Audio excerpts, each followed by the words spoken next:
The man who walked between the towers. Mordicai Gerstein. Once there were two towers side by side. They were each a quarter of a mile high, 1,340 feet. The tallest buildings in New York City. A young man saw them rise into the sky. He was a street performer. He rode a unicycle. He juggled balls and fiery torches. But most of all he loved to walk and dance on a rope he tied between two trees. He looked not at the towers but at the space between them and thought, what a wonderful place to stretch a rope, a wire on which to walk. Once the idea came to him, he knew he had to do it. If he saw 3 balls, he had to juggle. If he saw 2 towers, he had to walk. That's how he was. Hadn't he danced on a wire between the steeples of Notre Dame Cathedral above his amazed home city, Paris? Why not here, between these towers? Of course he knew that, as in Paris, the police and the owners of the towers would never allow it. You must be crazy, they would say. You'd fall for sure. And so Philippe, that was the young man's name, began a plan to do it secretly. The buildings are not quite finished, he thought. Maybe if I dressed as a construction worker. Early on an August evening he and a friend entered the South Tower. They got a 440-pound reel of cable and other equipment into the elevator, took it to the unfinished top 10 floors, and waited till nightfall when everyone had gone. Then they carried everything up 180 stairs to the roof.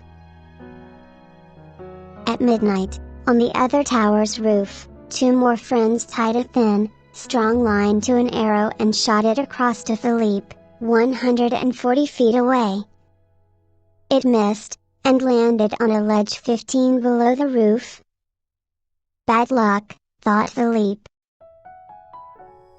He crawled down to the ledge, over the sparkling city, and got the arrow.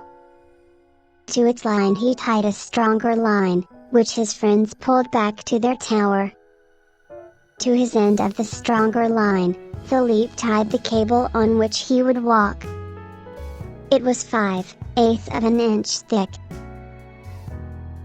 His friends pulled the cable over to their tower, but it was so heavy that it slipped from Philippe's grip.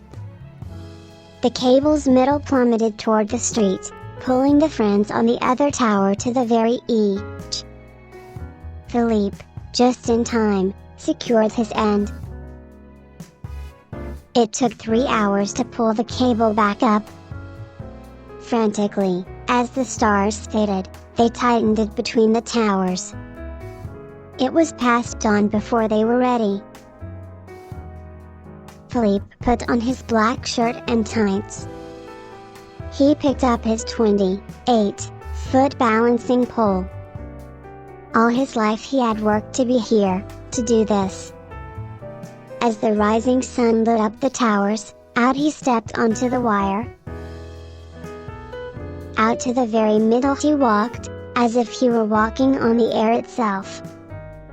Many winds rolled up from between the towers, and he swayed with them. He could feel the towers breathing. He was not afraid. He felt alone and happy and absolutely free.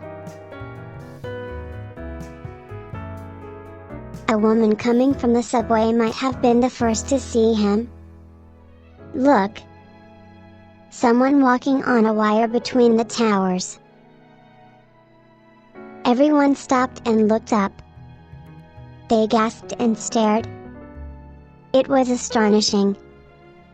It was terrifying and beautiful. A quarter of a mile up in the sky someone was dancing. Police saw it, too. Officers rushed to the roofs of the towers. "You're under arrest," They shouted through bullhorns. Philippe turned and walked the other way. Who would come and get him? For almost an hour, back and forth, he walked, danced, ran, and knelt in a salute upon the wire. He even lay down to rest. The city and harbor spread beneath him. The sky surrounded him. Seagulls flew under and over. As long as he stayed on the wire, he was free.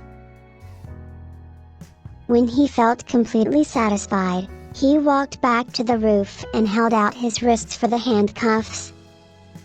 They brought him to court. The judge sentenced him to perform in the park for the children of the city. This he did happily. Though during his performance some boys playing on his wire jerked it and Philippe fell, but caught himself. Now the towers are gone.